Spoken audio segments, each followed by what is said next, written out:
Welcome to the podcast, guys. I am Nazar Sayed, and always with me is my brother, Ahmed Bashar. And today we have 1/3 of the TPR podcast, Ali Bhai, with us. How are you, Ali Bhai? Hello, I'm good. Today Glad we're to talking- be back on the show. Today we're talking massively about John Mayer. I brought my John Mayer shirt, so Oh, very good. I look for any opportunity that I can wear this. So this is perfect. And we're gonna go full sweaty on Born and Raised, an album Right. that I think is one of his best.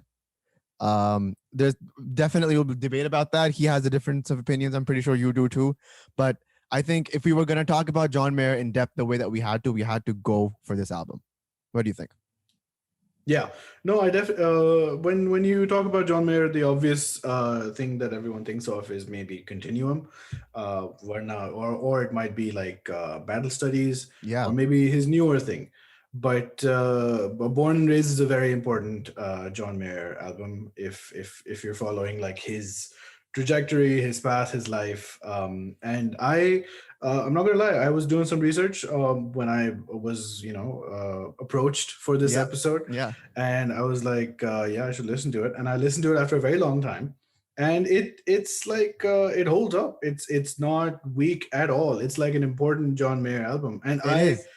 yeah, controversially, I think the person I am now, I might appreciate it a bit more than Continuum, etc.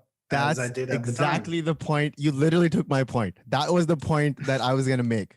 Like Continuum will always be held as his like magnum opus. Yeah. Like That's his best work. that's when he's like the pinnacle, like the blues stuff, the funk stuff, the guitar stuff, the writing on that album, the production, high class stuff, top notch. Yeah. But when you're talking about Mm. like the bare bones John Mayer, bare bones artist of any kind of sort, like this is his Nebraska. Like this is him going completely like off the radar, and then like this is his most honest Yeah. version of Yeah. himself. Yeah, And- Before we dive into the album, how did you come across his music? Yeah. How did you get into it? I think Continuum was how I got into it. So this is just around when I got into music, like playing music, around 2005 or 6, towards the end of my A levels, which would be high school, just before the next bit of education. Yep. So we were playing music, a lot of rock music, this and that. But then I think that's around when did Continuum come out? Do you guys remember? 2006, 5 or 6, yeah. So right about then, Waiting on the World to Change is everywhere. Yeah. And I'm like, oh, this is cool. And then I go deeper. So I wasn't as aware or as into maybe Your Body is a Wonderland or Yeah. Daughters or this kind of stuff. Continuum is where I got into it. Yeah. And then, friends were learning how to play guitar, and as you learn, you start to appreciate technicalities Yeah. at first, just because it's so hard to learn how to play guitar. And you're like, oh, this guy does this guy does that. So John Mayer just had this in Continuum and the albums before, as we Yeah. discovered. He just had like a wealth of like guitar wizardry, I suppose you'd say. He's the modern day Hendrix. Like there's people go on record. Clapton goes on record to say even John Mayer doesn't know how much of a master of a guitar he is. Yes. John Mayer there was this, I forget the name. There was this YouTube channel which would do sort of like deep dives into this, like it was a band, it was like some sort of like jazz band, and they would have these videos where they'd be like a history of guitar, Yeah. history of drums, and in their history of guitar, they go like from the start, from electric guitar, right? And then Yeah. they come all the way, and then in the 90s they'd be like, okay, the guitar thing is dying down, it's going away after Nirvana, etc., because the 80s was all guitar solos. Yep. And really complex stuff, and then Nirvana was like the antithesis of all of that. Yeah. Then they ended with John Mayer, and they're like, a new guitar god is born, and he's Yeah. sort of, because his music is not Nirvana, it's not aggressive, it's fully pop music. Yeah. But his techniques are all from the blues and rock, and he's a big Stevie Ray Vaughan fan. Yeah. Which is why Rizwan really dislikes the idea of John Mayer. Why? Because Rizwan is a huge blues head, and he's a huge Stevie Ray Vaughan fan. It's just a knee-jerk reaction because he's quick to hate things. His thing was, who's this guy pretending to be Stevie Ray Vaughan? He's 100% pretending to be He Stevie has a Ray. tattoo of him on his shoulder. Yeah. Yeah, and his initial the guitar that he played initially, that Fender, looked a lot like Stevie Ray's signature. He's played with Stevie Ray's band, Double Trouble.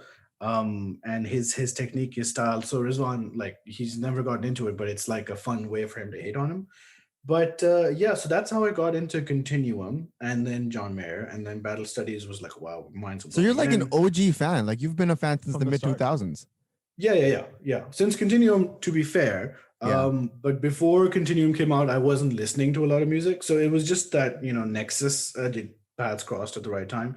And then Continuum had this huge marketing push. I was watching some CSI or NCIS or something. Okay. And in one of the scenes, someone's just in a bar at the conclusion of an episode, and they found the criminal or whatever. And then in the bar, John Mayer's playing Waiting on the World to Change. Like, what? It was so like stuffed in, but he was everywhere at the time. And it really was sort of like John Mayer's, like musicians have an arc, like super talented musicians have this thing, like his first album, or he's this kid, he's got good lyrics. All right, the second album, he's going electric. Okay, fine. And then, he just rides that wave onto Continuum. He made a very ballsy move before Continuum because his second hit was Daughters, which was again an acoustic ballad. And then he went and joined a blues trio with Palladino and Steve Jordan. Steve Jordan, yes. Yeah. And completely, like you said, antithetical to everything he had done before that. He was like, you know what? I don't want to be the pop guy. I'm going to be the blues guy for like a summer. And like I was reading up on how like his record company hated that move. Like he made a live album, a live EP that didn't sell as much. Like people were like, "Why are you doing career suicide?" And he was like, "If I'm not gonna be true to who I am, then I can't make music." And then Continuum was also really solidified was Live in LA with Continuum. That came right after, right? Live in LA is one of the best live albums I've ever heard. Yeah, for sure. It's a better album, better John Mayer record than Continuum. I agree, because it's like his acoustic side, the trio, all of Continuum, and then we get In Your Atmosphere through that. Oh my god! And In Your Atmosphere, which is just like this secret song that it's on no album, but it's one of the greatest songs he's done. 100%. It's one of the most listened to songs on Spotify by him, which is weird. Really? Okay. Top 5. I think it's in the top 5. I mean, the fact that he has to perform it at concerts towards the end shows how popular it is. Yeah. Did he perform it at your show? I don't remember. I was thinking about that show, and I was like, maybe I should look up the set list. But I didn't look up your set list either. I was gonna, but I forgot. Yeah. My memory at this point of the past 2 years is all like a haze. I was like, I went there, and it was good, but that's about it. And the funny thing is, I was in Glasgow at the time when he came to Dublin, and I was like about to fly to Dublin to see him again. And you'd seen him before?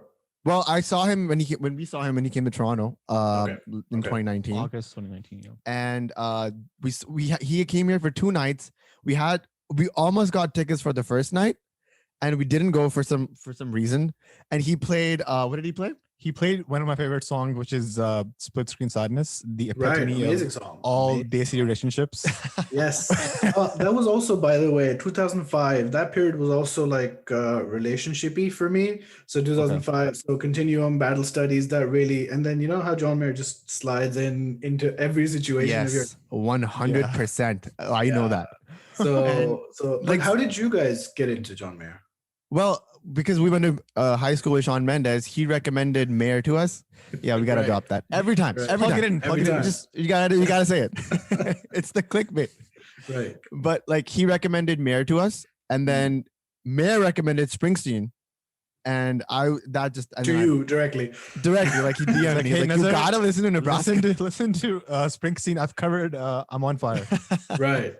And it was after that, it was just insane. Because then after Springsteen, you go to like Bob Dylan and then all those people, and then it's just a whirlwind. So he discovered John Mayer, then through him, as I get most of my musical and all other tastes. Yeah, like older brothers are always like dispatching. I was gonna ask because I never asked before. I was like, who's older, who's younger? I'm like, all right, you're older. Okay. I'm older. I'm always older, but he just looks bigger. He's 6'1". I'm 5'9". Oh, for real. On the mics, you don't see any of that.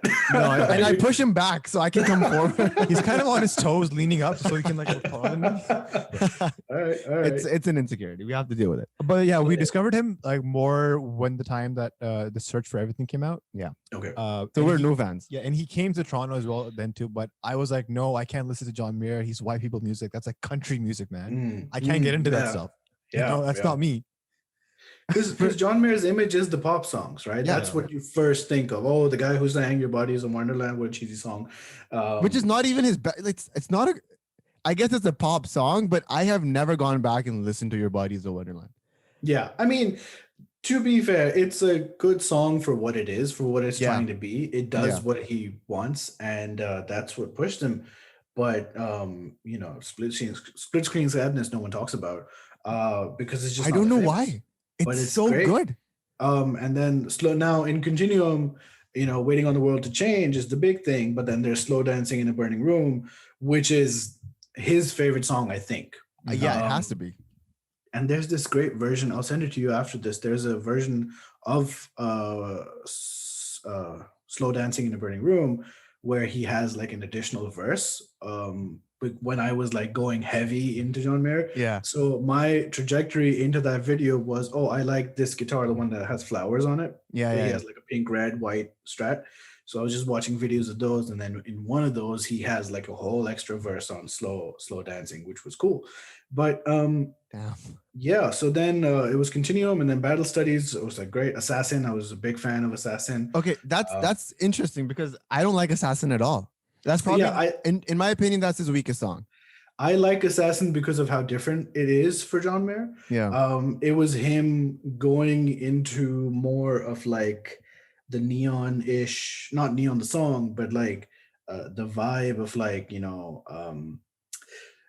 neo retro futuristic kind of things. Like, it's just like a thematic song where he's just trying to put through some ideas in this like fantastical sort of setting. I think it was an ambitious song, but Yeah. it came across as more like a romance novel thriller type thing as opposed to sure. There's not and a lot the of video guitar was a bit corny as well. So I was like, Yeah. I don't know. I can't get into that. Sure, but- sure. That's fair. But for me, like I always claim to be like a former asshole. Okay. And because like, when you're growing up, you make all these mistakes. You try Does all anyone else agree with the former part? I think so. I would say my friends would be like, yeah, he was much more of an asshole back in the day. Okay. Because I was like, oh my God, I'm gonna be a writer. I'm gonna be pretentious. What, you guys are listening to Coldplay? Like I was a big anti-Coldplay guy until I fell in love with Coldplay. Right. And then okay. like all of these like pretentious, like snobby things were very prevalent in my like personality for the longest time. And then because of that, you start to strain your relationships with people and people start distancing themselves with you. Okay. And at that point, I was like, okay, what am I actually doing? And I fell upon Born and Raised by accident. Again, I had heard Shawn Mendes had recommended some song off of it. And by accident, I heard Shadow Days, which is literally the first line is, didn't you know that you could be wrong and swear you're right? Some people have been known to do it all their lives. And I'm like, what? And then in the chorus, he How goes does this like, person know me like that? I'm a good Yeah. man with a good heart. Yeah, I'm a good Yeah. man with a good heart, had a tough time, got a rough start, right? Yeah. And like, Right. I felt like that was that was my life for a good couple of years when I was trying to find myself and who I was going to Okay. be. Okay. And then when I went through the Born and Raised album, like because I've heard it like so many times, and every year it's I have a new revelation from it. The first time I heard it, I was like, this is just my life story. Oh my God, I'm so tortured. I want to like better myself, whatever. Right. And then Right. recently, especially in the pandemic, I feel like it's an album about like complete like solitude and loneliness. Mhm. And it's like at the start of the album is a man who's broken and he's finding himself through the album. And by the end, he's sort of gotten there. Like when I get around all the what is the song called? If I ever get around to living. Sorry, I'm terrible with titles. When you Right. get to that point, you're just like, oh, okay. So this is what he's trying to do. He's trying to find a way out of this darkness. And I'm like so deep, and I was so deep into that every song is about me. every song is I'm the main character, right? Right. So- Sure. So it just became this like reflection, like you're looking into a mirror and it's like this person has gone through that part, and you can see it's a very weird thing where that was him in like 2012, and now you see him Yep. a lot better, a lot more centered, grounded. Maybe not 2012, maybe a couple of years before when he was Yeah. actually writing and recording. Yeah. Yeah. Yeah. But like, yeah, exactly. So when he had made some like huge blunders, dropped some N words. Yeah. Done some great interviews. Some great interviews, right? Magazines that printed everything he said.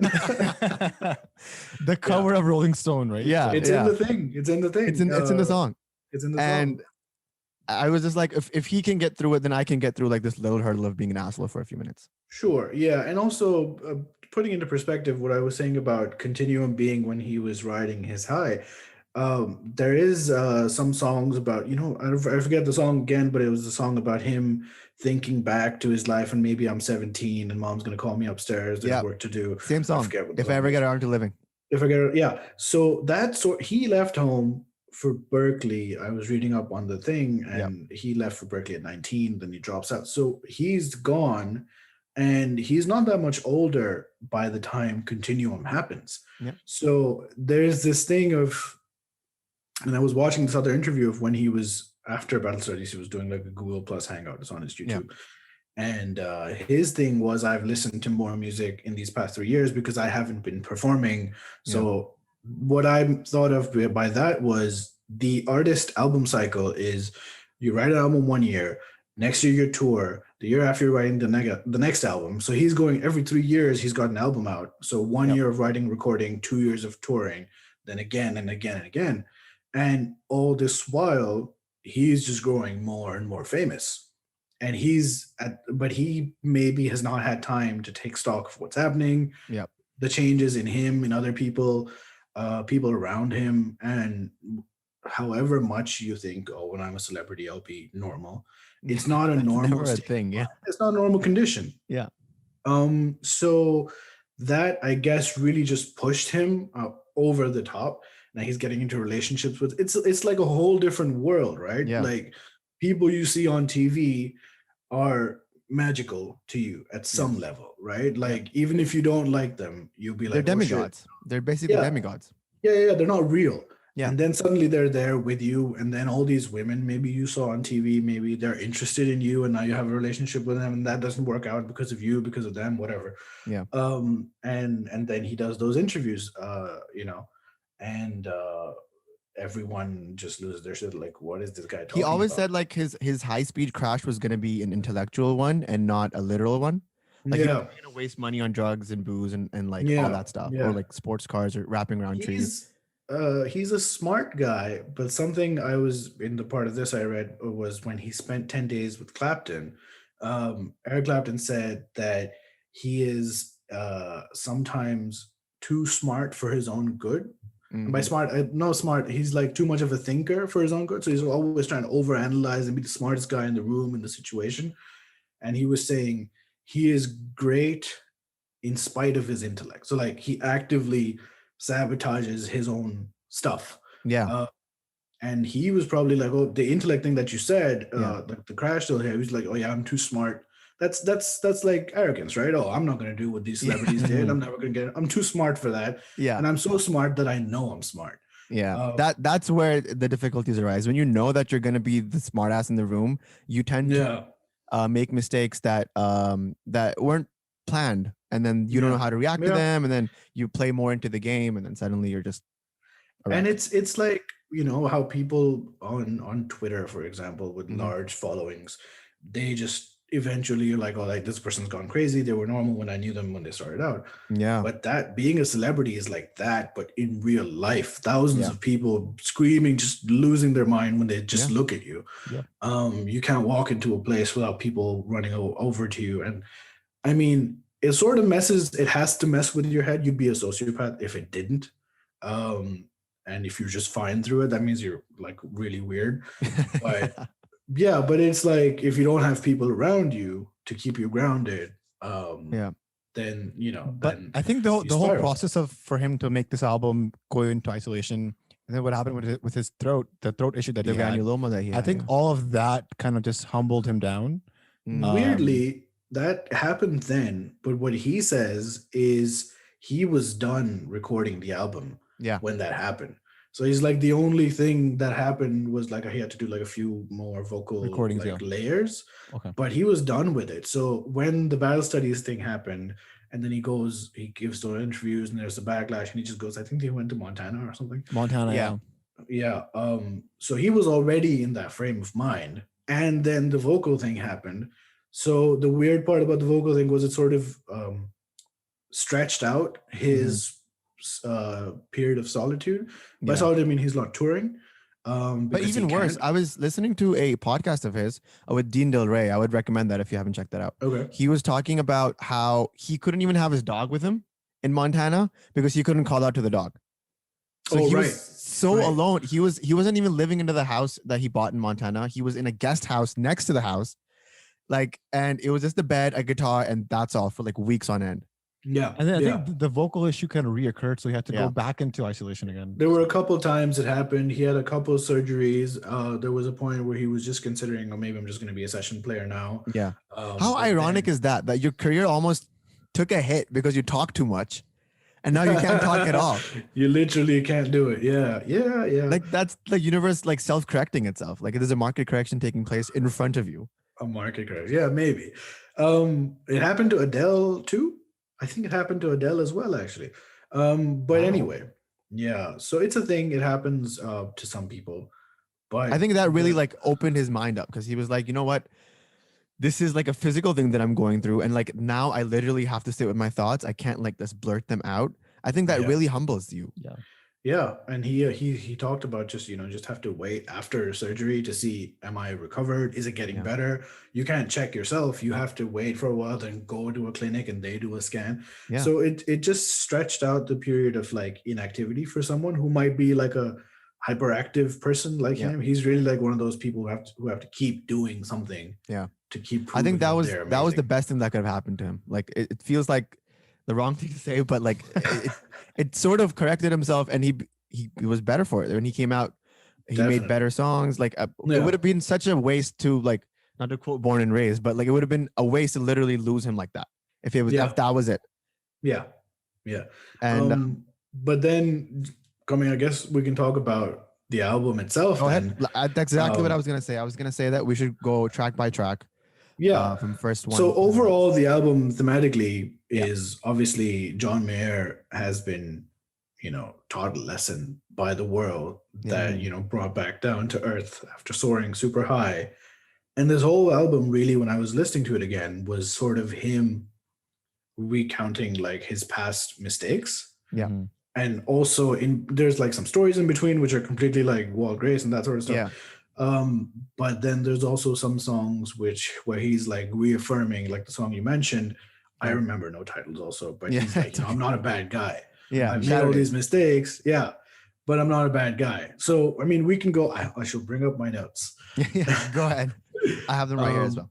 Yeah. So you can start because I will be old and Yeah, it starts. So the grow songs, slowly. the album starts with like I'm a firm believer in track listing as well.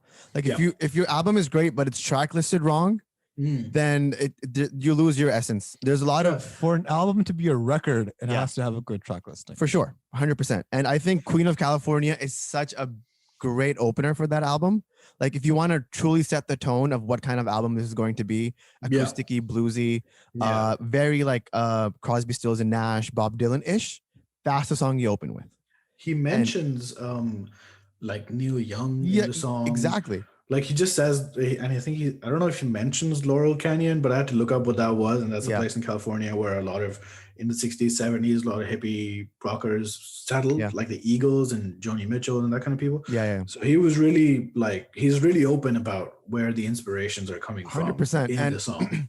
I'm like huge into typewriters, which is weird. Again, I know, very old soul. Very. Sorry, excuse me. So he was in a typewriter documentary called California Typewriter. It's about the Okay. last typewriter store in LA or something like that. And like Tom Hanks was in it. Sure. John Mayer was in it. So this was when he was writing this album. So he Okay. wrote most of this album on a typewriter. Okay. And there's pages and pages, like parchments of like stacks of parchment of him writing Queen of California and Walt Grace. And like you can just see like all these ideas coming in and going out. Oh, this doesn't work, that doesn't work.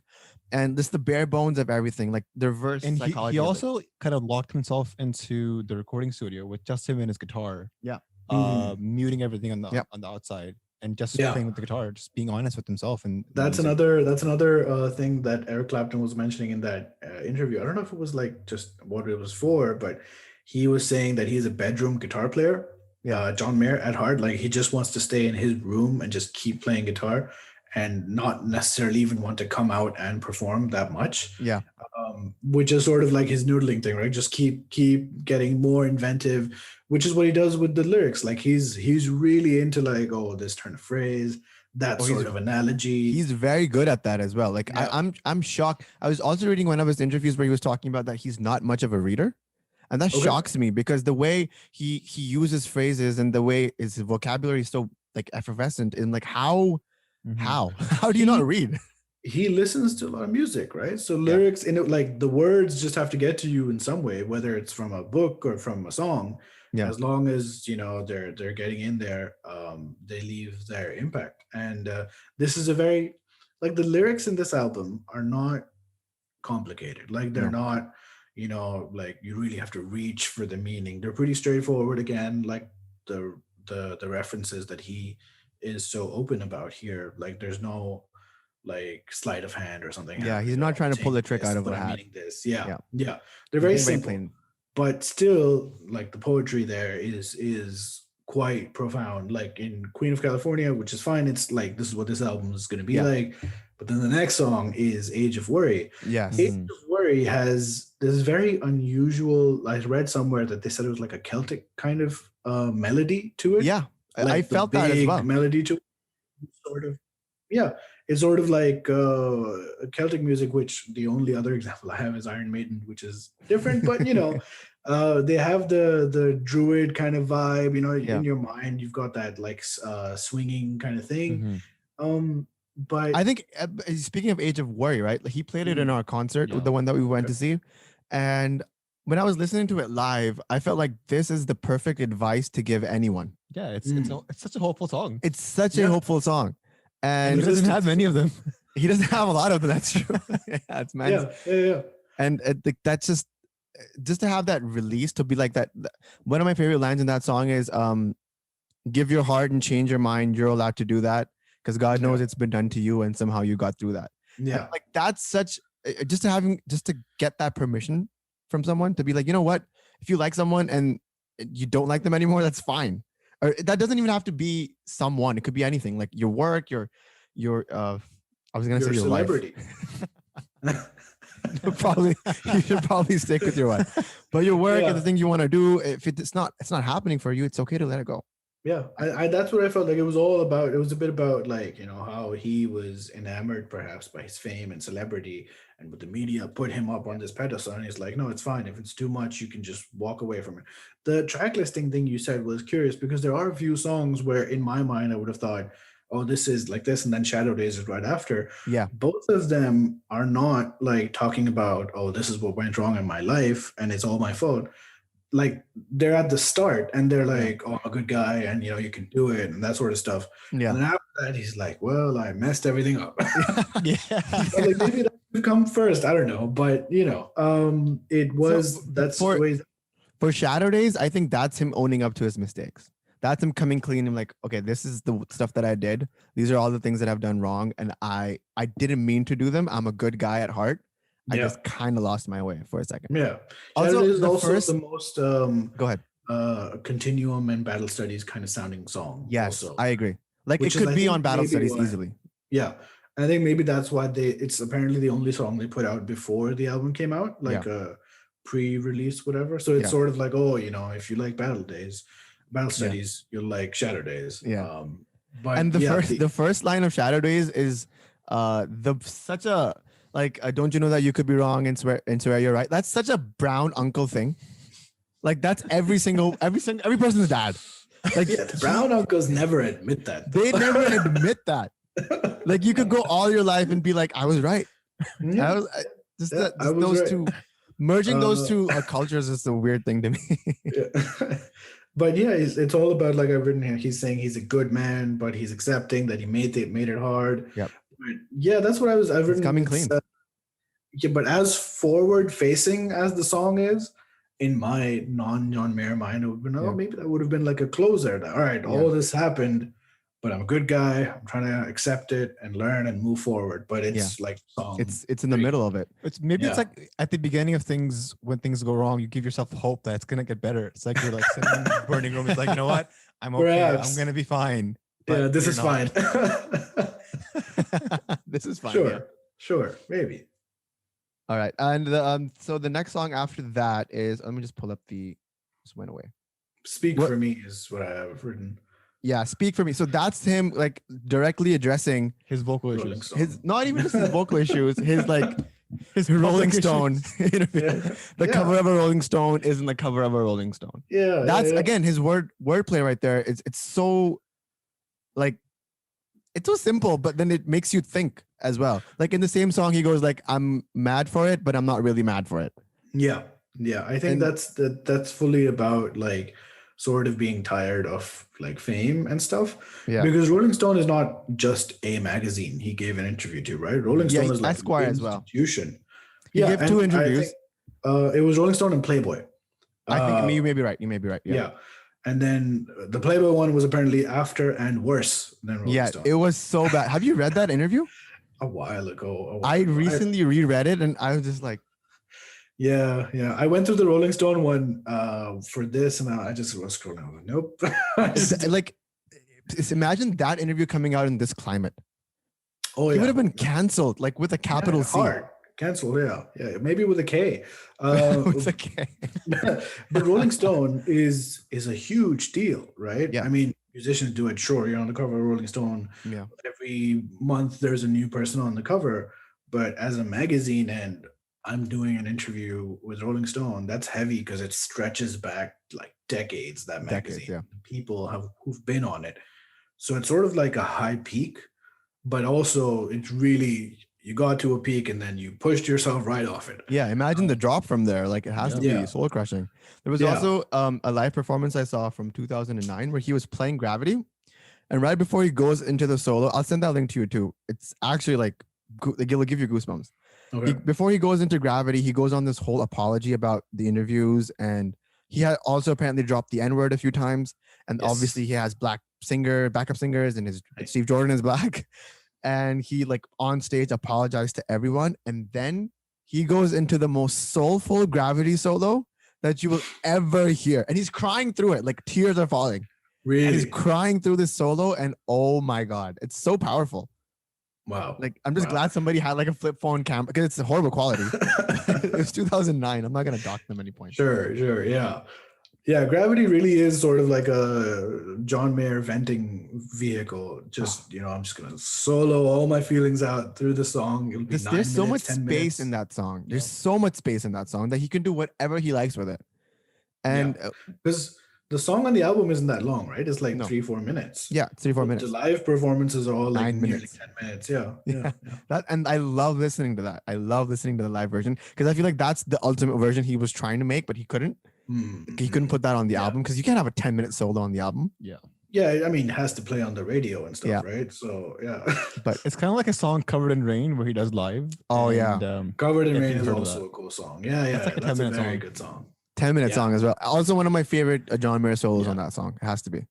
Is Covered in Rain is not on any album? No, It's one of his live wow. albums. It's on one of his Okay. live the albums. live album. Yeah, but in it's not 2000. like it on a record. It's not on a record. Yeah, I love it. It's a really nice song. Yeah. It's really cool. But yeah, I don't know. Shadow Days, Speak for Me is where we were. Yeah. So that's him being disillusioned with fame and media. But then if we go to the next song, something like Olivia. Something like Olivia. Now, this is the thing that I want to talk about this song. I love songs that are extremely desperate and sad, but are disguised as like happy songs. Right. Like they have like tragic stories in between them, but they're like they sound upbeat and happy. Like Slide by the Goo Goo Dolls. It's about abortion. Sure. But you're just like, this is such a good song. And same Yeah. thing with something like Olivia. Like if you read the lyrics and like if you just go between the layers, you see that this is a desperate man Yeah. looking for some kind of like feeling. Mhm. Yeah. Like You trying know to what replace. it's weird, but when I was listening to the song now, Yeah. I was like, oh, this is sort of like Jolene by Dolly Parton, Yeah. but from like another angle, where in Jolene, there's a woman who's telling the other woman, don't take her man. Yeah. But in this, he's like, oh, Olivia's this great girl, but she's with that guy. Yeah. But you know, if she comes to me, I'm not gonna Yeah. turn away from my door. But it's sort of like in that headspace where, you know, there's something I've lost or I will Yes. lose out. But you know, if it works out, I'm gonna be happy. Yeah, you're you're right. And it felt like a very desperate plea to be like, you know what? I know I can't get Olivia, but even something remotely close to her, which is such a condescending and demeaning thing to say. Like, you know what? Because I like this girl and you kind of look like her. Yeah. Yeah.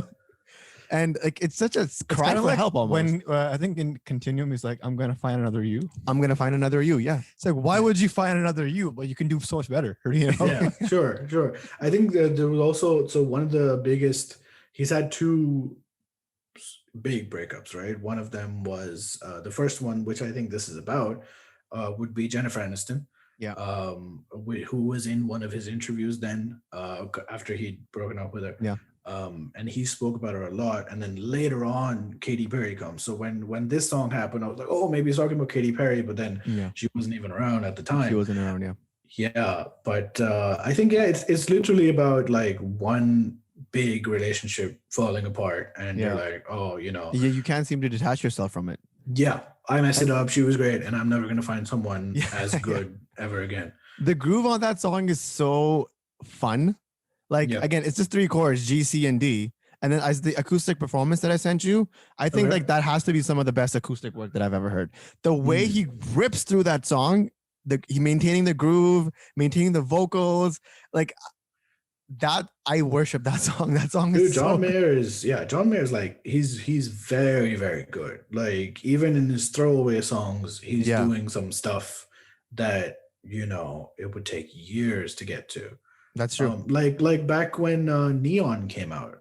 And then he does like Neon, okay, it's on electric when it came out, but then he does it on live acoustic in live in LA. Like, what is he doing? It's kind of like what you were saying earlier, where mind blowing. It wasn't until you started playing the guitar or that you got into the instruments that you started appreciating him more. So when he's playing Edge of Desire live and singing over it, you're like, how?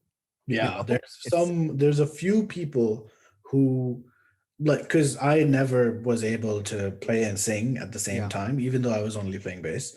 But like Dave Grohl from the Foo Fighters, James Hetfield from Metallica, they're doing like these complex riffs. They're not the lead guitarist, sure, but it's not like the backing stuff, the rhythm stuff they're playing is easy. And they're just also fully singing over it. It was like, how does my mind can do one at a time? Yeah. Have you seen John Mayer cover like a Rolling Stone by Bob Dylan? Probably, but I don't remember it. Okay, he's doing some insane noodling as he's singing, and like it was for Howard Stern's birthday bash or something like that in 2014. And even Howard Stern is like, what is happening? I don't even know what's happening. And he's just in like on another planet with that song. He goes into this trance. Yeah. Like he's talked about, people have said that he has synesthesia, but he doesn't. But he claims that everybody wants to have synesthesia. It's like, it's the coolest thing that you could claim to suffer from. Yeah, it's the cool disorder to have. Yeah. After OCD, like everybody also wants to have OCD, but they don't have OCD. Dude. I'm so OCD that I clean my room. I'm like, no, you're just neat. Yeah. And like he just goes on another world with that song. And I feel like when he's, again, with the acoustic performance that he's doing with something like Olivia, I've tried to play that. It's 3 chords. I'm telling you again, it's impossible to do. You need your right hand needs to have this weird groove. Your fingers need to be like he's playing Hendrixy chords. Like it's just insane. I think there was some guitar lesson that I was watching of John Mayer, and someone said that because a lot of his technique is self-taught, he plays some things incorrectly, like from a by the book perspective. Yeah. But the sound that he generates, you cannot generate if you play like if you have your fingers in the correct like the claw position properly. Like it's not possible. He has abnormally large thumbs as well, and I have abnormally small thumbs. So there's no way. Like what he's doing with the bass string, like just with his thumb, he's moving 3 frets. Yeah, and that's insane. I don't know how he does that. Yeah. He's also a big guy. Like he's I think 6'3" or something, right? And he has big hands. I don't know. Do hands get bigger if you use like stretch more? I always like myself like, oh, I can't reach the. Well, if I play more, my hands will just get bigger. Your hands do stretch more. Like my right hand won't stretch much as my left will, but it's just stretching. Like your fingers don't get. It's like the webbings in between. The webbing stretch and stuff like that. Okay. But like a contortionist, like if you stretch, you can do the splits. But if you don't stretch, you can't do the splits. It's kind of like that. Yeah, sure. But your fingers don't get longer. So the next song, we go to the title track of the album, which is "Born and Raised." Yeah, I personally really love the song. It's so personal because, and especially when the line he talks about, I got a mom, I got a dad, but they don't have each other. Yeah. Okay, that was heavy. Yeah, that was heavy. And the thing is, the first time I listened to this song, I was in a car with my friend, and we had together just gotten into Born and Raised. Oh, sorry, got into John Mayer. And this song comes on, and and that's why I'm not gonna take any names, but this song comes on, and this line drops, and he like pauses the song, and he like gives me like the deepest, darkest secret of his life. Like my dad ran away when I was 5, and like we had this whole emotional conversation as Born and Raised was playing in the back. And just because of that, the weight of that song is so much more heavier for me. Like every time I listen to it, I remember that car ride. I remember that friend. Yeah. We're no longer friends anymore. But like, just imagine what happens. Not because of that. Just, dude, you're weird. Your dad ran away. Yeah. Nobody loves you. The door on the car and the friendship. Done with this forever. We just drifted apart. This was like 6 years ago. Sure. Yeah. And every time I hear it, it's heavy. When you think about it, what album was Stop This Train on? Continue. Yeah, so Stop This Train, he's also talking about his parents and his dad getting older, and like time is just moving forward and life is just barreling along. Yeah. And how do I stop it? But so there's this like, again, he left home when he was like lots of people in North America and the West leave home in their late teens, whatever. Yeah. But he like left, right? His career just picked him up and took him. So who knows how he feels about how much he missed, and also his parents got separated, and all that. His parents got separated when he was in his late 30s or mid 30s. Like that has to be traumatic in the sense like they've been married for 40 years and suddenly they're divorced now. Yeah. Okay, so around this time then. Yeah. This song is literally about their separation, because he didn't know how to handle it, so he put it in song. And this whole song, every time I listen to it, when I'm in a different stage of my life, it rings a different bell. Like when he's talking about his friend in his head, like there's so many different. The song is ambiguous enough for you to put yourself in it and allow yourself to be in the song. Like, is he talking about his conscience? Is he literally talking about a friend that he didn't know anymore? And then goes back to my asshole days and how many people I hurt. And then like you have to like self-reflect when you're listening to the song. There's no other way to listen to it. Yeah. And also I've written down a line from here, which is such a waste to grow up lonely. Yeah. I don't know. Is he talking about himself? Who else would he be talking about? Has to be himself, right? Yeah. Because he's still 42, 43, doesn't have a wife, kids, anything. Sure. Yeah. And how old are you guys? I'm 24. 22. Okay. So yeah, when you get to the, there's a difference between your 20s ending and like the 20 years up till the 20s end. Like when you're a teenager, right now you think, oh, I was so young and I don't know what I was doing. I was a kid. But when you get to your 30s, you're like, oh, all of my 20s I was so stupid. It slows down a bit later on. So maybe because again he left at 19, that's what I keep going back to, and he's just been going from gig to gig since then. So you think he's having a moment of reflection about all the time he's wasted?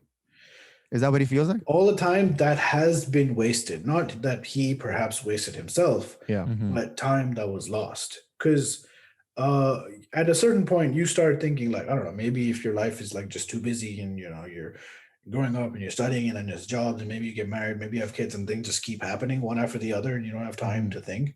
Yeah. But it's easy to think about, just how much time has passed, and what has happened in that time, and you're here, and I don't know, like I'm 34 nearly.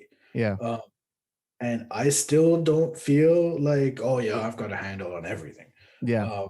And people my age or even younger are having kids, and they're like, yeah, I don't know, we're having a kid. And That's true. yeah. Kids younger than me are having kids, and I'm like, Yeah, and my friends from back home are having kids. We can't handle ourselves. I literally don't know what I'm doing with my life. Like, yeah, this is and exactly it's what I feel hard. like. Born and raised all the may- time. Maybe it doesn't, like, when does this go? When do you know that? Yeah, I'm good. I have a grip on everything. So you're like in your mid-30s and you still don't feel like you have a grasp on things. Not on everything. Like I know, I know my job. Yeah, my job is cool, and I know how to work my job. And what do you do? What are you a professional in? I am in finance. I'm an auditor. Great. Internal audit. Yeah, in a pharmaceutical company that shall go unnamed. So you will get will you get the vaccine first? Is that what we're saying? Maybe. No, not really. Because even if the pharmaceutical company that made the vaccine, even if they wanted to give it to their employees first, we were discussing this on, so it would be like, it would still depend on the country and the country's need that you're in. Because if they did, they could if they wanted to, but then people would be like, how dare you prefer? Yeah, how do you give it to the auditor and not the nurse? He does nothing. It's just numbers. Someone else will do it. So I always felt like when I would be in my mid-30s, I'd probably have a grasp on things. Like I didn't want to be 35 and still relating to like born and raised. I feel like that would have sucked. Yeah. Well, he wrote it when he was in his 30s, right? Late 20s, early 30s. And it's just that I don't know if this is like life has gotten more hectic after the 90s, after the internet or whatever, when there's just so much happening.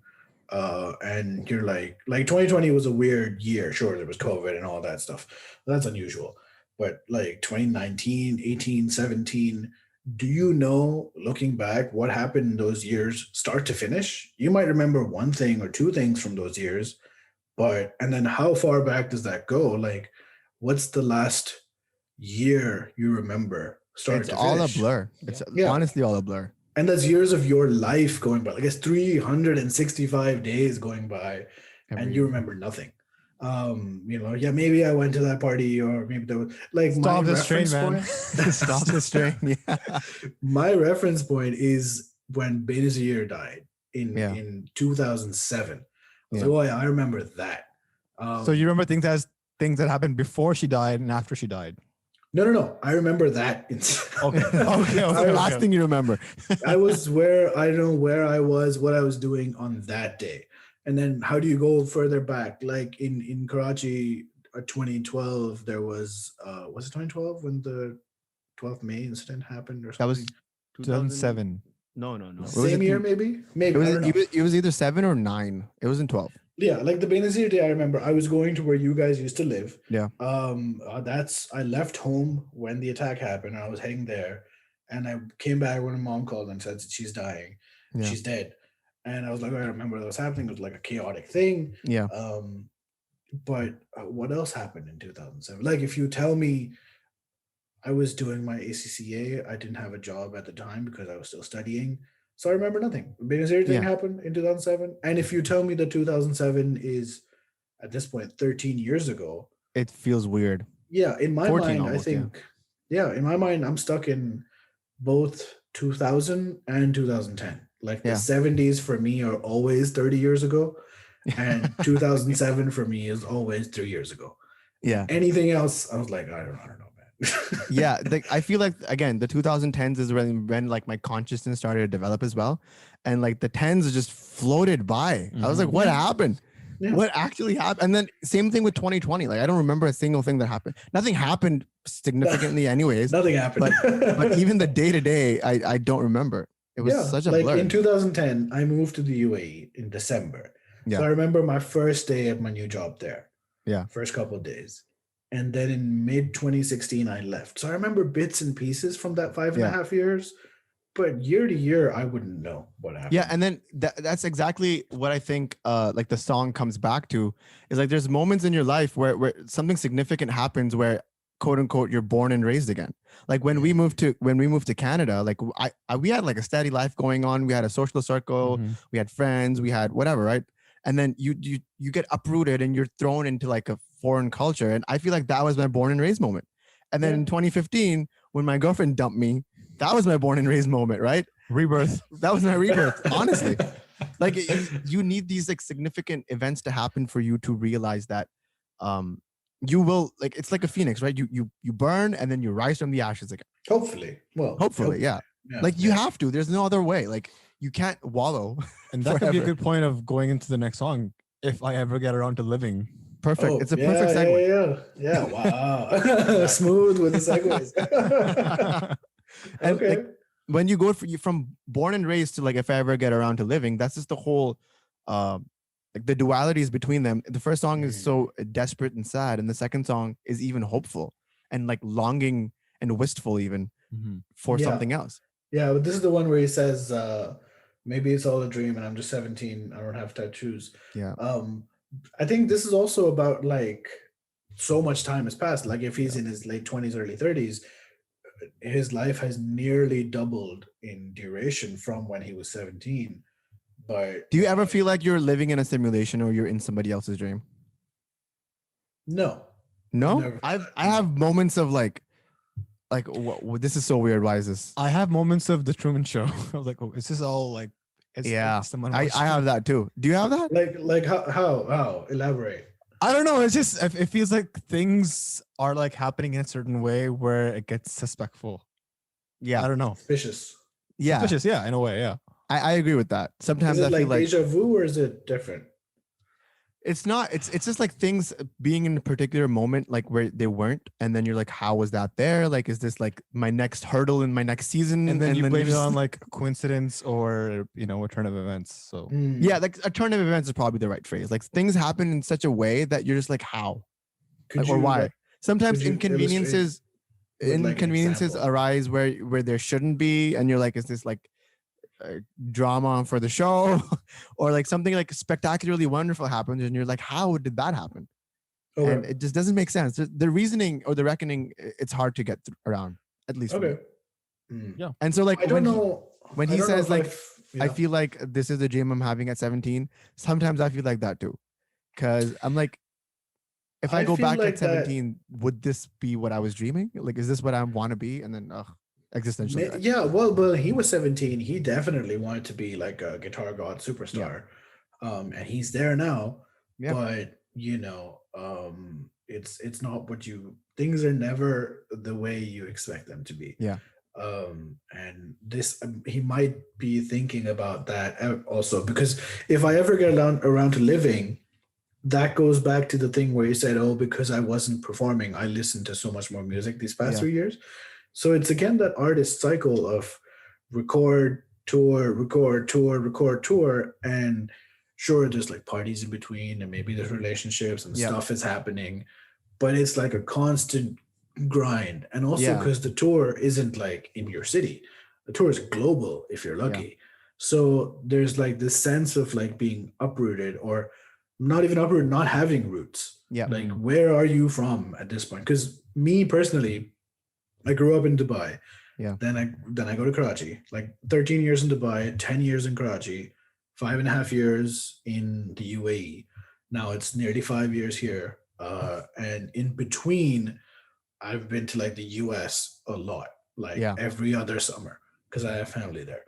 So it's like, where are you from? Like, people are like, oh, I really miss Pakistan and I wish I could go back and stuff. And I was like, I don't. So then like, oh, you must miss Dubai. I was like, I mean, I miss my friends, but I don't know if I would go back to Dubai now and be like, this is where I belong.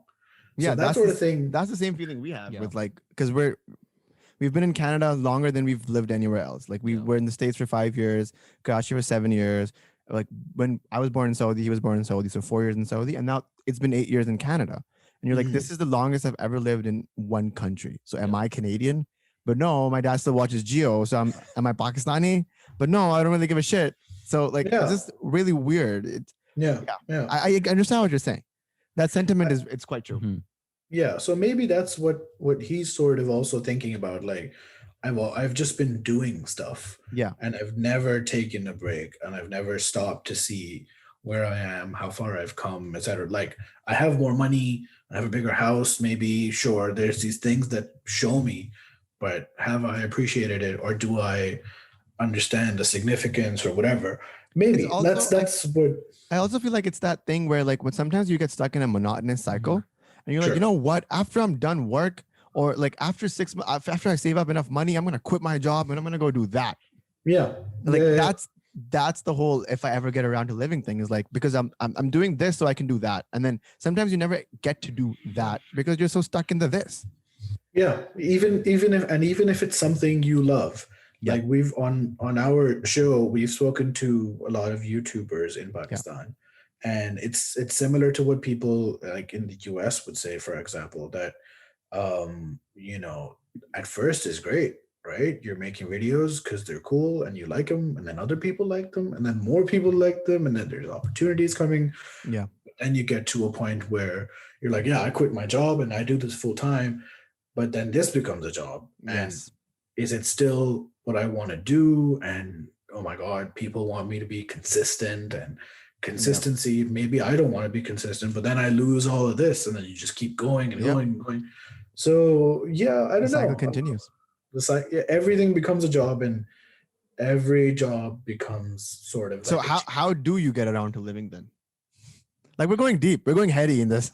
Yeah, I don't know. I don't have this particular problem, because like my job is something that, you know, a job is something you do. Like, it's not my entire like, some people are accountants are like so proud. I never get people who are proud of being accountants. Like, not even proud of being accountants, like arrogant. They're like, yeah, accountant. Everyone thinks they put CA in front of their name on LinkedIn. They're like, you know what, that's me. That's my identity. Yeah, dude. Everyone thinks they're gonna be the next Wolf of Wall Street, a criminal. But everyone's like, that's the life. That's how much respect I need. But yeah, I can dissociate from my job easily enough.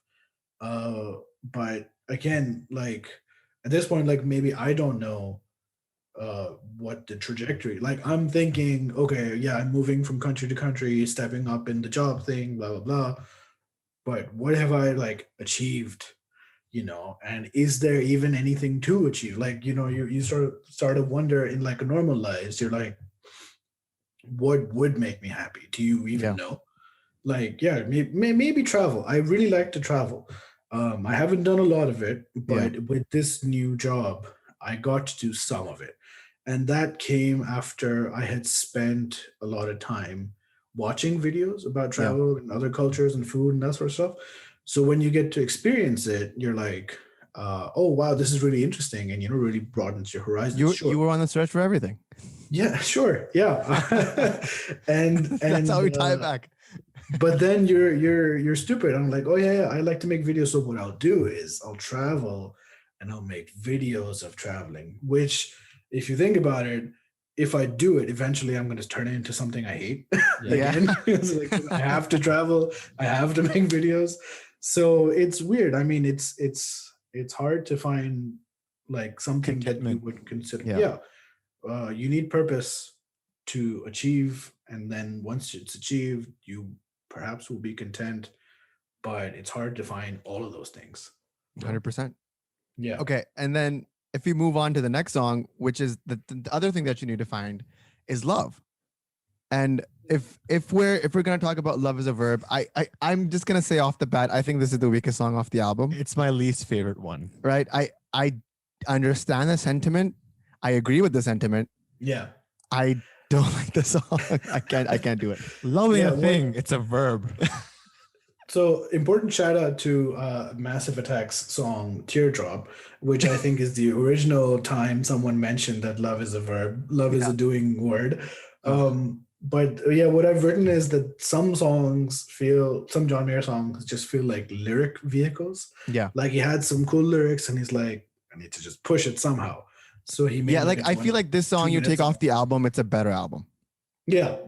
In the reviews I was reading in preparation for this, some people were like, "Oh, it's so weak," and it's like it slows it down. But then some people were like, "Oh, it's so soulful," and I was like, "All right, whatever." But I think it's fine.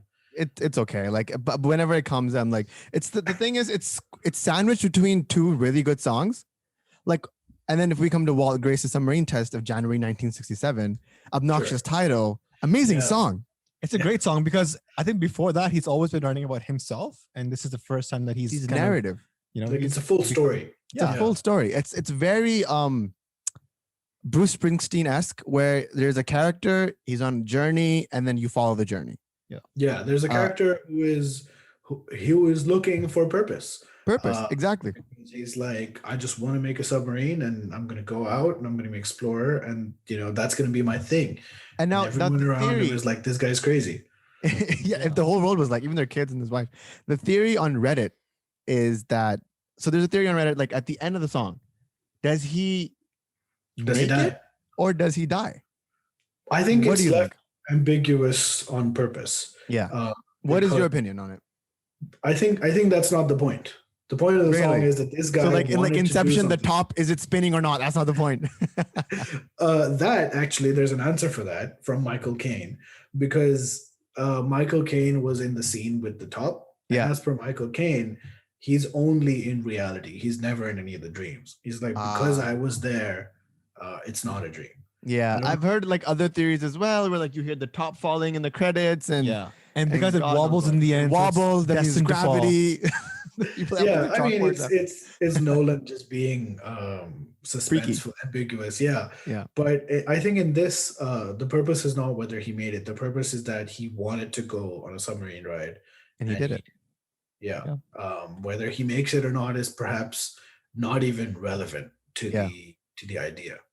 That's a good way to look at it. Again, this is one of those songs he wrote on the typewriter, and he went like drafts on it. Like, I was reading an interview, I think, or he was hearing an interview where he was talking about like he got sucked into this world. He wanted to know who this dude was. Like, who is Walt Grace? What is he doing? Why is he where he is?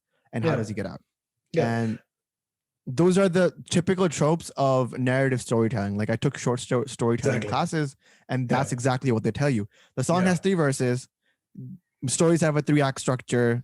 They have chorus, like the choruses are sort of like resolution of each act, and then there's a climax and an end. The climax being the solo, and then the end being the end. Mm-hmm. It's beautifully constructed song. It's like what you said about he doesn't read perhaps like a lot of books. Yeah. Which is fine. Maybe he listens to songs, but then he doesn't write books either. Yeah. What he does is he delivers the same thing through song. Yeah. And it makes sense. I mean, I wrote that, there's some stuff about him being done with this world and like naysayers. So that might be about him. Yeah. But even if you like divorce yourself from John Mayer's situation at the time, the song still, it works. It's a beautiful song. Like every time I hear it, I feel inspired and like, I want to do this. I want to do that. I'm going to be Walt Grace. I actually have a journal he's going to get the journal with Walt Grace embossed on it. Wow. That's how much I love it. Like I write poetry in this because I'm like, this is how it's gonna happen, guys. I'm gonna write poetry in my Walt Grace journal, and it's gonna be huge. There's also this wife will tell your kids you're insane. There's this controversy about the song where the Jonas Brothers. Yes. Have you heard this controversy? No. Okay, I'm assuming you're not a big Joe Bro fan. No, shockingly, no. So I like a few of their songs. Have you heard Love Bug? Maybe. So Love Bug's melody is exactly the same as Walt Grace's melody. Okay. And the Jonas Brothers came out and called him out on it, and they were like, "Why?" Oh, that came out first. So yeah, the Love Bug came out first, and then a couple of years later, Walt Grace came out, and it's literally the same melody. But like, of course, Walt Grace is the superior song. It's better. Yeah, I mean, wow, Jonas Brothers went hard by saying John Mayer stole their guitar melody. Wow, okay, that's confident. Sure. I mean, and the thing is, John Mayer is on record and saying like, yeah, I love that melody in that song. It's a very good song. I would urge you to check it out if you can. Okay. Again, divorce yourself from the 3 brothers. It's a good song. But yeah, it's kind of the same. Okay.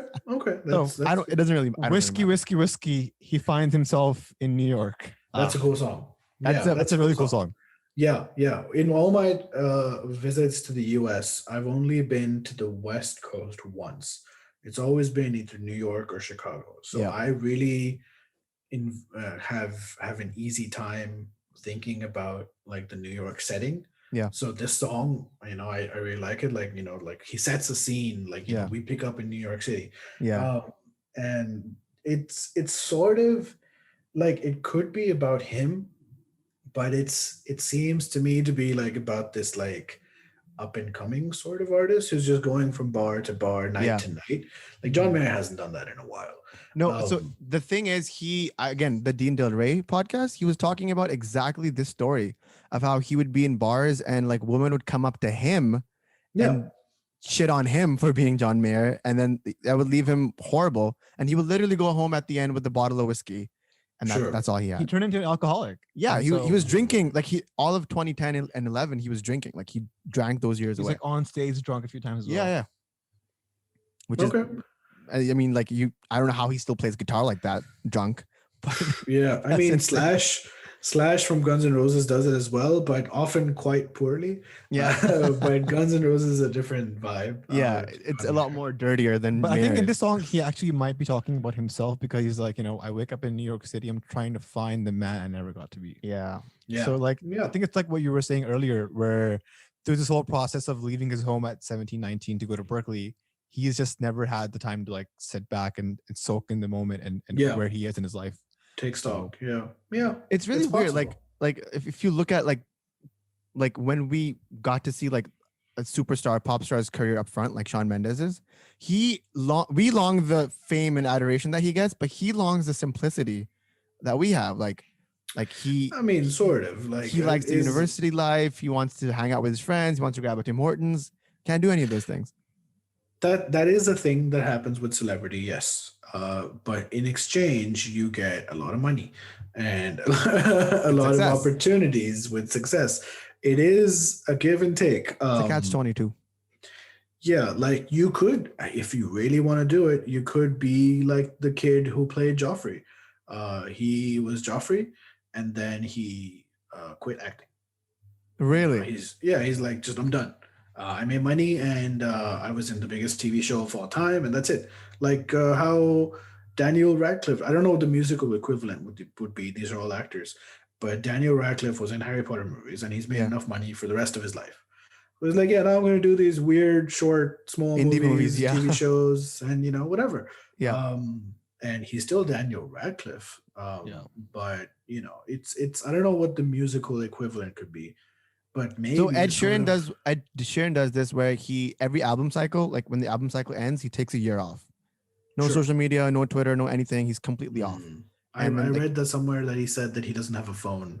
He doesn't have a phone media on it. Yeah, his assistant has it, and he just checks her or his phone sometimes. Yeah, but I think that's the way forward. Like I feel like if you want to sustain yourself in any kind of normalcy in this world, if you get big, like this is how you do it. Like even like Irfan Bhai does this. He like detaches himself every few months because he's like, this is insane. Normally. Yeah. Just the volume of interactions that he would get is something I wouldn't understand. Like I took like 7-8 months off of Twitter at some point. And then when I came back, the solution I sort of found was I figured out what I didn't like about Twitter, and I just removed that from my entire... What was it that you didn't like? Because I am having trouble with that right now. Just politics, news, real life stuff. I was on Twitter when I moved to the UAE. That's when I joined, because I was like, I don't know anyone in the UAE. Because I grew up in Dubai, all my friends were there, but I moved to Abu Dhabi. And I was like, I don't know anyone here. Maybe I'll join Twitter, see what's happening. Maybe there's people here. Yeah. And then I met a lot of people. Rizwan, Sarkhil, my wife. And you met your wife on Twitter? Yeah. Really? Yeah. So some good came out of it. Yeah.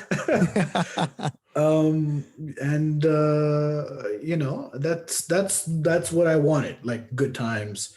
Just go out, people are sharing stuff, and you're talking to people, and you're trolling people, and people are having fun back. it really got shit when politics got involved. Yeah. When it's like, oh, revolutions can happen through Twitter and Capitals can be destroyed. which is the latest example. Yeah. But it was like the Arab Spring was coordinated through Twitter. It all went to shit. Nothing happened. Yeah. But it was coordinated through Twitter. And then all these politicians started coming out. And then everyone, like professionals, started, oh, is that on my end? Yeah, sorry, there's a garbage truck outside. It's okay. So Totally you fine. might hear. But then politicians started coming on Twitter and they're like, everyone has to have like an opinion on something serious. Yeah. So, and that sort of desensitizes, but also keeps your mind under this constant stress. Yep. We're like, oh, funny thing, someone died. Funny thing, That's exactly horrible atrocities in the world. Yeah. Yeah. You're like, what's So how do you filter that then? I just got rid of all those the people. websites. Yeah. All journalists I was following, except for like one or two who Yeah. who I would talk to. Yeah. I kept those. Got rid of all news. I got rid of all the websites that I would go to anyway. Because Yeah. I was like, like I'm going to The Verge and Jalopnik or whatever anyway. Yeah. I don't need them to tell me that something's happening. So I just want it to be people I talk to. So I just cut that down further and further. And sometimes, like the way it is, they haven't done it, but the people I follow. Yeah. So they might still have news, which becomes a trend, and then it gets retweeted onto my timeline anyway. I have the way I did it You're was, basically cutting out toxicity from your timeline. Fully. what Yeah, I did was I just any- turned off retweets from people because usually they're retweeting Oh, stuff can that you I do don't want to that? see. You just turn out. You don't see retweets. No. Yours are on. I see your No, I retweets. know. No, I didn't know that you could do that. You can Did 100% do you that. just turn off. What? You could go on Twitter and you can, like, with the options tab, it has an option to turn off retweets. It'll change your world. I'm telling you. That's like cool. 70% of Sarkhel's tweets. Sarkhel I have muted. Because he retweets way too much. And it's mostly about football and I don't get it. Yeah. But no, sometimes Sarkhel finds these tweets from like Black Twitter, Yeah. which are super, like, Yeah, those are always hilarious. hilarious. Yeah. So he's good to follow. Yeah, but I'm a lot of people. I unfollowed a lot of people who I would speak to, but they just became like, it's like fully a sports account. I was like, I have no interest in. I'm not interested in cricket. I'm not interested in football. I'm really not interested in sports. Blasphemy. So yeah, for many, Including But, us. Yeah, I'm sure. I see the hoop. And you're both in sides politics. So what do you do on like Brown family living room talks? Like, Yeah. what are you What talking is your about? opinion on anything? I haven't been in those for a while. Oh, Okay. true. Yeah. Because I don't live there, right? I left Pakistan in 2010. Yeah. And I've only visited like rarely. Yeah. And when you're a guest, people don't really ask your opinion on like the stock market. Yeah. So I mean, I'm into like just like pop culture and media and arts and that kind of stuff. So I have that's what I talk about. Yeah. But I don't need like a pop culture aggregator website telling me this happened in like some clickbaity version. Mhm. So it's not ideal because now you can't really divorce Twitter from real life and just have friends where you're just like chatting shit all day. Yeah. But it's better than when I left it. Yeah, I it's hard for me to still be on Twitter. And like, again, Mayor also left Twitter because of exactly what you're saying. Like Mayor also left Twitter because he was too smart for his own good, right? Yes, He and he would say try to things. say something like that was super incisive, but then because he's a celebrity, so everyone's gonna troll him as well. Yep. And it's gonna go in there, and it just takes up so much of your time. Yeah, it takes a lot of, especially like creative forces. Like if you're trying to create anything, Twitter it'll easily exhaust you. Not everyone. See, the weird thing is that everyone should have freedom of speech, et cetera, but not everybody's every opinion deserves to have the same weight in your life. Exactly. Right? Exactly. But it's hard to not take it that way when you're seeing it. Yeah. And if like thousands of people are telling you you're a horrible person, there's only like so far you can go by, oh, they don't really know me, blah, blah, blah. Then the At only some thing point- to do is whiskey. Yeah. Yeah. At some point you're like, oh, everyone thinks I'm horrible. Yeah. And maybe there's some truth to that. Like obviously like the things that Mayor did in 2009 and 2010, he needed to be reprimanded in some sort of way. Sure. But if you have a bad breakup, right? And your friends tell you, oh, you were shit. And you're like, okay, I'll learn from it. Yeah. But if you have a bad breakup and she has 4 million people on her side, and there's like 10 million people who were on your side, but now 3 million of them also hate you, Yeah. and people who've never heard of you now think you're shit. Yeah. There's levels to it, right? There's levels Yes. to it, for sure. Yeah. For sure. And so like I feel like I don't drink, but if I was in a situation like that, I would have probably gone to the bottle as well. And like from the sound of the song is like immediate depression, like depression in a song. Drinking to forget. Drinking to forget. Yeah. Basically, that's what it is. Which you do when you think you don't have people you can talk to, Yeah. or something else. Because everyone knows drinking is bad. Everyone knows you might get a hangover, and that's not going to be fun, or it'll kill your liver or whatever. Yeah. So everyone knows it's better to talk to somebody, but maybe you think you don't have anyone. And like the positive thing out of this, which is kind of weird listening back to the song, is that now he's like 4 or 5 years sober. So his music now is not reflective of a time when he was drunk. And that's interesting.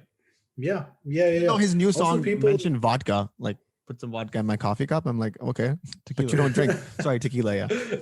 I think it was more of a thematic element, and I didn't like that song.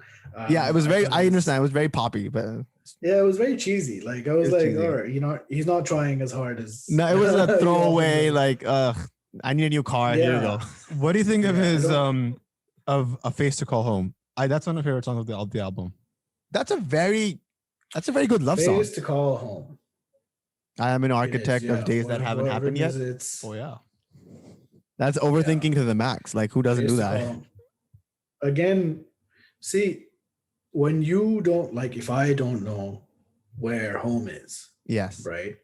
You need constants in your life. So if that's not a place, maybe it's a person. Yeah. Lost was a great TV show. Yes. I don't know if you guys have seen it, but hopefully For our people, perhaps. But it was the start of what would eventually become Game of Thrones, like a TV show that the world was watching week after Yeah. week because they're like, what is happening? Yeah. So in Lost, there is some sort of situation. I forget what the situation is, but there's some person who somehow becomes unstuck in time, and he's just going back and forth at different points in life. Yeah. Of his life. So he finds like this physicist, and this physicist is like, oh, you need like a constant, blah blah blah, something that can anchor you in time. So then that'll help you. So that for him, it's some woman, and it's one of the best episodes of like an amazing TV show with an arguable ending. But maybe that's what he's talking about. Like he needs a face that anchors him, that he knows that, all right, everything that happens outside, I close the door, that face is here, and that reminds me that I have something that I can turn That's to. true. That way your home can be a little bit more portable. Yeah. Like when we went, like I'm gonna be a little bit more stoppy now because which I haven't been on the podcast already, but when we went to London last year, 2019, sorry, for a few weeks, it was just a few weeks, but London itself is so overwhelming. Yeah, That, like it literally takes over you for a while. And I had my brother with me, and if I didn't have him, I'd probably be like really like freaked out, anxious, scared. And just because I had my brother and I was like, okay, wait, we're in this together, it felt not as bad. So also, I because get you that guys sentiment. you're from Toronto, Yeah. and all of North American cities are relatively new compared to European cities, which have Yes. sort of been built like on top of the past. Yes. There's just a road going here, road going, the buildings on top of each other. London was Taps much- in London, they have 2 different taps for hot water and cold water. That's horrible. I hate that. One of my houses here also had it, and we couldn't escape Why? it. What do you do? Why is that the thing? Like You just fill the right temperature of water in the plugged sink, you clean up in there, and then you unplug it. That's how it's supposed to be done. What I did was, that's gross, and I'm just going to live with super cold water forever. So that's what I did in my last house. that like that kind of culture shock would have like wrecked me for the 2, even though I was on vacation, but like I needed something to anchor me down. And it's also like what you were saying, because we've been moving so much, and this is like the longest that we've ever lived in one place, like constantly. So for us, or I can say for myself, like we don't really have a home, but for me, like my brother, my parents, they're Wherever when I they see are. them, that's Exactly. home for me, right? Yeah, so this song is about you. It's face to Yeah. call home. And then it's also like a very This is the face. this is the fit. Yeah, this ye shakal hai. It's a very good love song as well, and Yeah. I think it's adorable. Yeah. Yeah. Coming towards the last, that was the last song, and then there's a reprise of Born and Raised, Mm. and it just ties everything together. Yeah. It's sort of like it goes all the way back to the start of Yep. Queen of California, where it's It like has that vibe to it. sitting around a campfire, just a guitar. Yep. I don't know what the percussions are, if there are any. Yeah. But yeah, I think somewhere I read that he wanted it to be that kind of song, like a campfire song. We're just sitting around playing It guitars. sounds exactly like that. So there's another song, a 13th song on the album, which is on Wikipedia, and then I couldn't find it on Spotify. Yeah. It's on Fool to YouTube. Love You. Yeah. I didn't think it was a great song. Neither So- did I. That's why I was purposely not mentioning it. Yeah, so I made no notes. No, it's for that That's song okay. exactly. Yeah, and I think But yeah, that's why. overall, I think this album, for me at least, is a journey. Like, again, if you listen to it from start to finish, there's so many winding roads. There's ups and downs. There's high moments. There's low moments, and And when then you relate it back to where he is in his life, yeah, it makes makes sense. perfect sense. And like Yeah. this song, like you said in the start, where like now that every time you get a little bit older and you revisit these songs, they have a different meaning, and you have a newfound appreciation for them. They're Yeah, they're rooted Or- into something that's, I feel like it's timeless, just like Nebraska by Bruce Springsteen, just like I don't know, Let It Be by Beatles. Like, these are things that'll always be away from the time that they've been built in. Like, we can always relate everything back to the mistakes he made in 2009 and 2010, Mhm. but on its own, just itself, the album itself is great. yeah, it's like in a video game. Like I just finished God of War after, I know it's very late, but I finished Brilliant God game. of War. Very Brilliant good. And what happens there is there's some stuff that you encounter in the game early on, Yeah. like some chests or whatever that you Yeah. can't open until you go forward and learn something, and then when you come back to it, you can open that chest. So That's a brilliant analogy. That's exactly yeah, so what this while is. the lyrics are the same, if you hear them back then, like since 2012, you hear it every year. Yeah.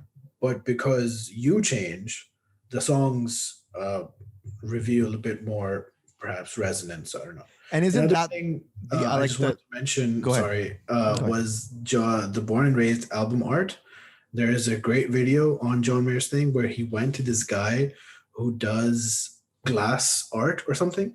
Yeah. And the super complex album art, that's all hand done on glass by somebody. So Wow. it's like a 19-20 minute video on John Mayer's YouTube channel. So that Oh, wow. definitely should check that out. Yeah. I will check that out. I haven't seen that video, but like, I was just gonna say, like, albums like these will remain timeless, regardless of whatever's top 10 on the radio. And it's Yeah. not that good these days. So it's nice to have albums and music like this that you can fall back to. One thing I was wondering was who is I don't know how we're doing for time, but We're okay. We've Um, already passed the 1 hour mark. okay. You've who cracked it. is in this day and age, who's the successor to John Mayer? That's a good question.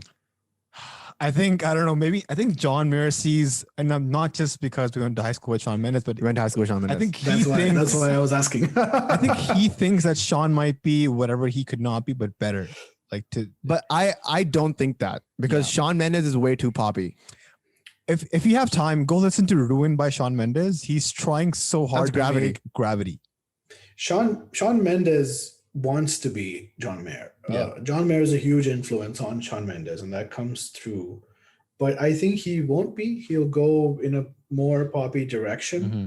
Also, because Shawn Mendes doesn't have that base of like lyric heavy and also guitar music complexity heavy.